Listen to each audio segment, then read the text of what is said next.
Hello साथियों, नमस्कार। मैं महेंद्र कुमार बोझा, प्रधान पाठक माध्यमिक शाला बोडरा, एक बार पुनः आपके सामने उपस्थित हूँ।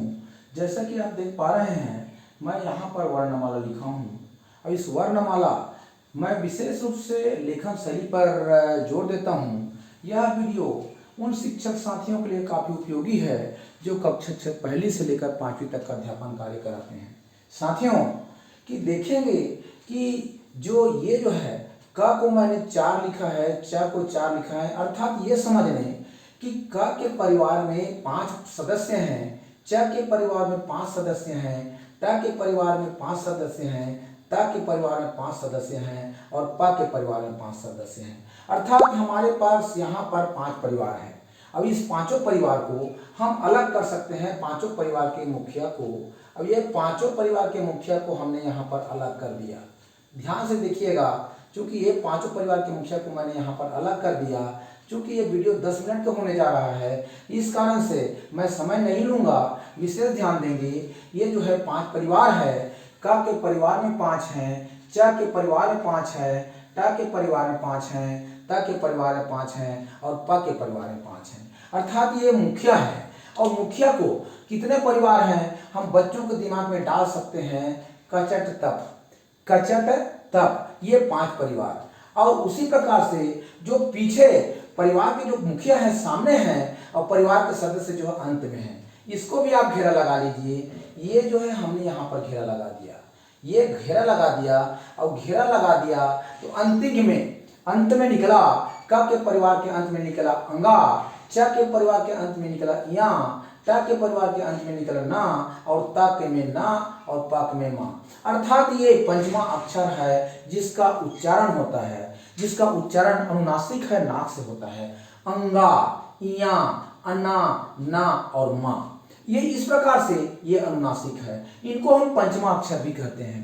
परीक्षा में अधिकांशतः पूछा जाता है कंपटीशन एग्जाम में कि पंचमा अक्षर किससे कहते हैं, तो यही पंचमा अक्षर है। आदरणीय साथियों, यहाँ पर ध्यान देंगे। एक उदाहरण मैं देना चाहूंगा आप लोगों को कि जैसे कि मैंने चॉकलेट खाया, वो चॉकलेट आकर के मेरे गला में फंस गया चॉकलेट, और वो जो चॉकलेट का झिल्ली फंसा है, मैं उस झिल्ली को निकालने की कोशिश कर रहा हूँ।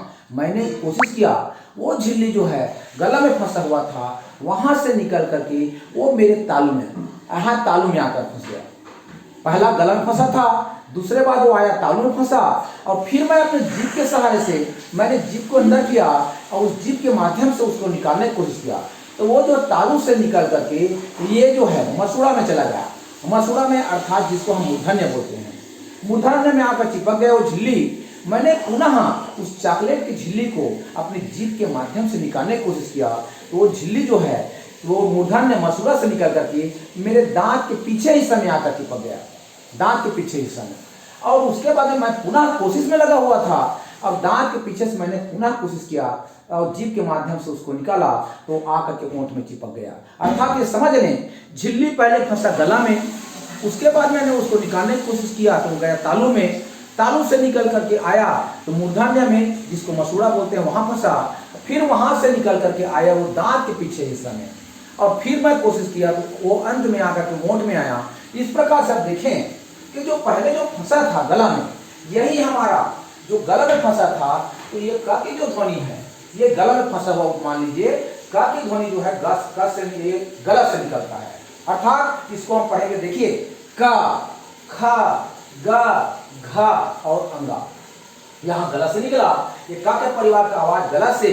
अब उसी प्रकार से जब वहां गला में फंसा था झिल्ली, अगला निकल कर गया वो तालू में। अब जब तालू में निकला तो ये इसका जो आवाज है, च का परिवार का जो आवाज है तालू से निकलता है। च, कोशिश कीजिए, देखो जीभ की पोजीशन लीजिए, च, छ, जा, झ और या, ये जो तालू है, तालू को हमारा जीभ जो है स्पर्श कर रहा है। उसी प्रकार से ये ट का जो आवाज है, चूंकि वो झिल्ली पहले तालु के बाद में निकल करके वो कहाँ आया, मूर्धन्य में अर्थात मसूड़ा में। अब देखिए हमारा जीभ किसको स्पर्श कर रहा है, ट, ठ, ड, ढ और न, अर्थात हमारा जीभ जो है मसूड़ा को स्पर्श कर रहा है, मसूड़ा को। उसके बाद जब पुनः झिल्ली को हमने निकालने की कोशिश किया तो झिल्ली निकल करके आया दांत में चिपका, दांत के पीछे हिस्सा में। तो देखिए हमारा जीभ किसको स्पर्श कर रहा है, ता का परिवार का जो है ता, था, दा, धा और ना, अर्थात ये जो है पूरा ता का परिवार हमारे दांत को स्पर्श कर रहा है, दांत के पीछे हिस्सा को। अब आ जाइए पा। अब झिल्ली को हमने खूब प्रयास किया था, वो झिल्ली निकल करके हमारे ओंठ में फंसा था, ओंठ में आया था। तो देखिए पा का जो परिवार है उसका उच्चारण कहां से निकलता है, पा से, ओंठ से, पा, फा, बा, भा, मा। इस प्रकार से इस पा का परिवार का उच्चारण जो है वो जो है स्पर्श जो है ओंठ को होता है। अर्थात ये जो है पंचमा अक्षर, पंचमा जो अक्षर है इसके जो है ये सब ये जो है स्पर्श ध्वनि है।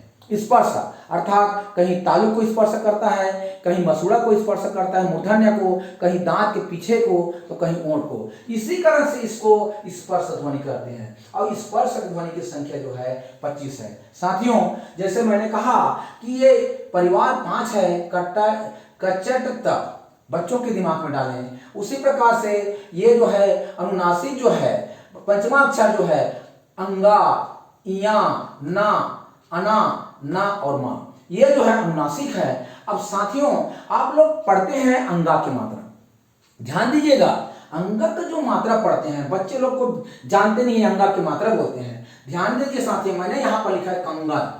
जो मात्रा का के ऊपर मैंने मात्रा डाला और मात्रा डालने के बाद में देखा कि मात्रा के बाद अगला शब्द क्या है, ग।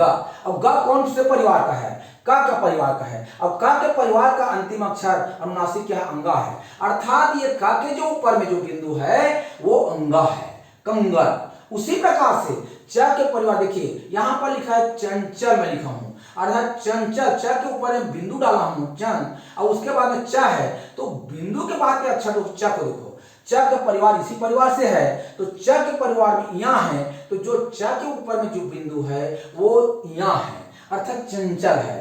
उसी प्रकार से देखिए ठंडा मैंने लिखा है, ठंडा, जो ठंडा ठहरा के ठा के जो ऊपर में बिंदु है और उसके बाद डमरू का डा है, डमरू का डा जो है इस टा के परिवार का है और टा के परिवार का अंतिम अक्षर है अना है, तो जो ऊपर में जो बिंदु है वो अना है, ध्यान दीजिएगा।